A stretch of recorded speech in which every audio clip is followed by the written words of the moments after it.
ഈശ്വരമിശിഹായ്ക്ക് സ്തുതിയായിരിക്കട്ടെ. ആരാധനാക്രമത്തിലെ ഏറ്റവും പരിശുദ്ധമായ അവസരമാണ് നോമ്പുകാലം അഥവാ തപസ്സുകാലം.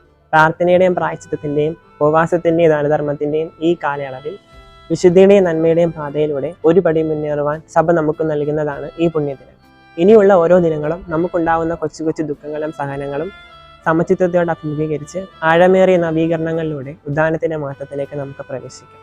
വിശുദ്ധ വാരത്തിലെ ഈ പുണ്യദിനങ്ങളിൽ നമ്മെ ഒരുക്കുന്ന വിചിന്തനങ്ങളുമായി ഓശാന മുതൽ ഈസ്റ്റർ വരെ Kureepuzha saint Joseph Sunday school വിദ്യാർത്ഥികൾ പ്രാർത്ഥനാപൂർവ്വം ഒത്തുചേരുന്നു. സെറ്റിമാന സെന്റർ.